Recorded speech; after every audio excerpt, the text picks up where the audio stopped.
네, 얘는 뭐라고도 불러요? 가격의 하한을 걸어버린 거야. 이 밑으로 내려가지 마. 가격의 하한을 걸어버렸지, 그렇지? 그래서 얘를 최저 가격제라고도 부른다. 최저 가격제. 이게 별로 가격 상한제, 하한제는 약간 직관적인데 최고 가격제, 최저 가격제는 좀 직관적이지 않거든. 그래서 좀 잘 의미를 되새겨봐야 되고 가격이 최대로 낮아져봤자 이 밑으로 낮아질 수는 없다. 이걸 이제 가격 하한제라고 하는데 사실 이거는 여러분들이 많이 봤어요. 뭐가 있죠? 최저. 그렇지. 최저 임금제가 있지.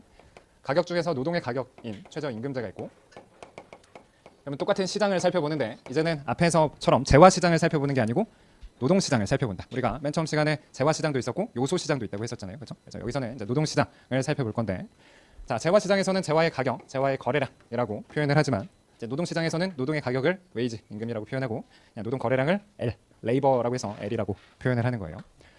자, 그럼 역시 원래 수요와 원래 공급이 만나는 점에서 균형이 결정되고 균형 임금과 균형 거래량이 있을 텐데 이제 좀 더 정확하게 노동 수요라는 걸 표현하기 위해서 디맨드인데 LD 이렇게 써놓고 그다음에 노동 공급이라는 걸 표현하기 위해서 LS 이렇게 표현을 할 건데 보다 엄밀하게 나중에 우리가 노동 공급과 관련돼서는 5.1에서 살펴볼 거고 노동 수요랑 관련돼서는 5.2에서 살펴볼 거예요. 그래서 거기서 다시 보다 엄밀하게 볼 건데 일단은 그냥 우하향하는 수요, 우상향하는 공급을 살펴보면 되고 자 이때 이 위의 면적이 뭐가 되는 거예요?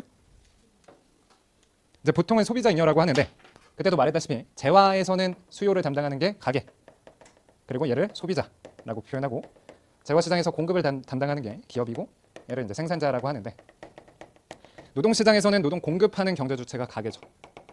그리고 노동을 수요하는 경제 주체가 기업이 된다. 그러면 여기를 이제 소비자 노동을 수요하는 게 소비자라는 표현이 적절하진 않잖아. 그렇지? 그래서 그냥 수요자 잉여 소비자 대신에 그냥 수요자 잉여 그다음에 공급자 잉여라고 부르는 게 좀 더 적절하긴 한데 너무 헷갈리면 그냥 소비자 잉여, 생산자 잉여라고 생각해도 크게 지장은 없다. 그래서 위의 면적이 이제 노동을 수요하는 혹은 기업의 잉여가 되는 거고 기업 잉여가 되는 거고 반대로 아래가 이제 노동을 공급하는 가게의 잉여가 되겠죠. 역시 잉여들 각각 이 노동 시장에 참여하고 있는 수요자와 공급자들의 만족의 합으로 사회 후생이 결정되는 건데 정부가 개입하기 전에 사회 후생은 이 두 개의 삼각형의 합으로 결정이 된 거죠. 자, 이제 가격 한제 혹은 최저 가격제 혹은 최저 임금제가 실효성이 있으려면 어떻게 해야 돼? 아까랑 반대로 내버려 뒀을 때 임금보다 더 높게 최저 임금제를 실시해야겠지. 그래서 최저 임금제가 원래 임금보다 높게 해서 실효성 있는 최저 임금제는 원래 임금보다 높여야 된다. 그래서 임금을 혹은 가격을 높이려고 정책을 실시를 하는 거고 실효성이 있으려면 정책 최저 임금제가 균형 임금보다 높아야 되겠지. 예컨대 내버려뒀을 때 한 8,000원 정도의 적정 가격인데 최저 임금제 3,000원입니다. 이렇게 발표하면 그건 아무런 쓰잘데기가 없는 거지, 그렇지? 그래서 역시 이제 실효성 있는 최저 임금제를 실시하면 균형 임금보다 높게 설정을 하는 거고 이 상황에서는 이제 수요보다 공급이 많게 되겠죠. 그래서 수요는 L1만큼 이 임금 수준에서 고용 뽑으려고 하는 기업 혹은 노동 수요는 L1만큼 그다음에 이 임금 수준에서는 노동 공급이 L2만큼 해서 어떻게 된다? 초과 공급이 있는데 여러분들 노동 시장에서 초과 공급을 뭐라고도 표현해요?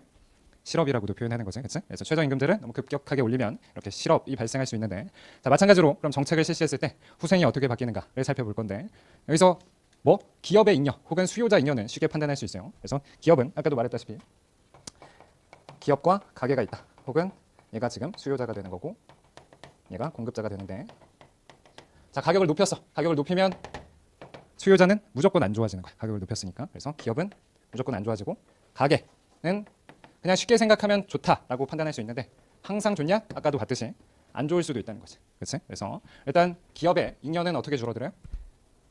기업의 잉여는 원래는 이만큼 이 임금 수준에서 이만큼 고용해서 이만큼의 기업의 이득 혹은 수요자 잉여가 있었는데 더 비싼 임금 주고 고용을 하니까 기업의 잉여가 이렇게 줄어든다. 그래서 기업의 잉여가 줄어들고 반면에 이제 노동자 혹은 노동 공급자 혹은 가게의 잉여는 어떻게 바뀌느냐 했을 때 어떻게 바뀌어요? 어떻게 바뀌어요? 아까 최고 가격제를 봤을 때랑 비슷하게 이제 노동 공급자의 잉여는 지금 반짝거리는 이 면적으로 바뀐다는 거예요. 이 면적으로. 자, 이걸 어떻게 표현할 수 있냐면 이건 이제 처음 등장하는 거니까 원래는 공급 곡선을 우리가 뭐라고 했어요? 한계 비용이라고 배웠잖아, 그치? 근데 여기는 그냥 재화 공급이 아니고 노동 공급이야. 노동 공급의 밑면적은 사실 뭐냐? 사실 이제 한계 비용이라고 표현할 수는 없고 그런 걸 유보 임금이라고도 표현하는데 쉽게 생각해서 내가 노동이라는 걸 공급하기 위해서 최소한 받고자 하는 금액이야. 1시간 일할 때 최소한 받고자 하는 금액, 2시간 일할 때 최소한 받고자 하는 금액, 단위당 이렇게 해가지고 이게 최소한 받고자 하는 금액인데 실제로 만약에 이 임금 수준에서 이만큼 일했다고 하면 실제로 받은 임금 총액은 이렇게 되는 거고 최소한 받고자 하는 금액들을 뺀 게 이게 노동 공급자의 잉여가 되는 거예요. 조금 헷갈린다 싶으면 그냥 앞에서 계속 봤듯이 그냥 생산자 잉여라고 생각해도 크게 지장은 없어. 공급자의 잉여. 그럼 여기도 마찬가지로 이제 임금은 높여줬으니까 이 높아진 임금에서 이만큼 일을 하게 되면 얻을 수 있는 총 임금은 요 크기가 되는데 그때 최소한 받고자 하는 금액은 노동 공급 곡선의 밑면적. 그럼 요거를 뺀 나머지가 노동 공급자의 잉여가 되겠죠. 그래서 방금 설명했다시피 이렇게 반짝거리는 파란색만큼이 공급자의 잉여가 된다. 파란색. 그래서 사실은 쉬워. 그냥 단순 암기로 생각해 보면 방금 전에 전 시간에 최고 가격제는 이렇게 된 거고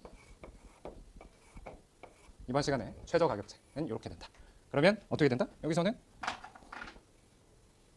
이렇게 바뀌는 거고 여기서는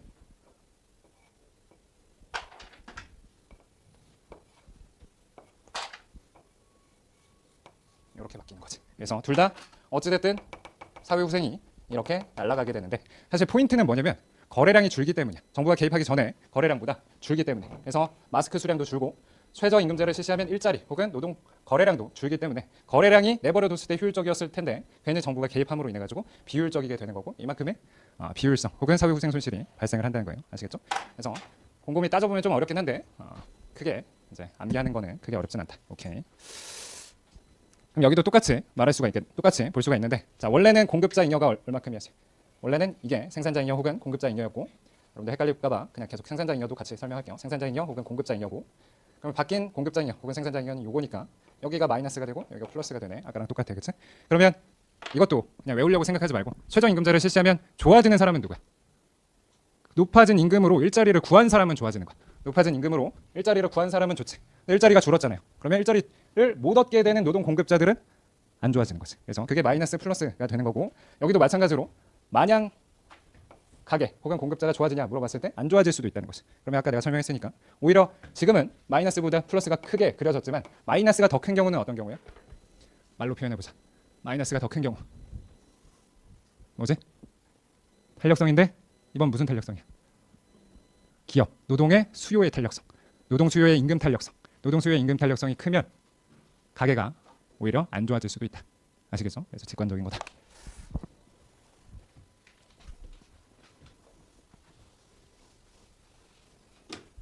이게 내 눈에는 안 보이는데 카메라에는 잘 찍히더라고. 여러분들은 잘 보여? 예?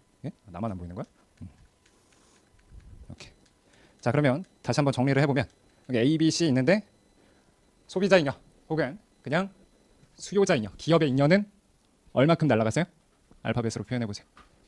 기업의 잉여 혹은 수요자 잉여 혹은 그냥 헷갈리면 소비자 잉여가 얼마큼 날라갔어?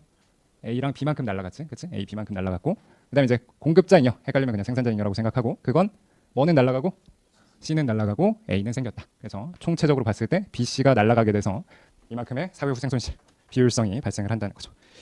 오케이, 여기까지 질문.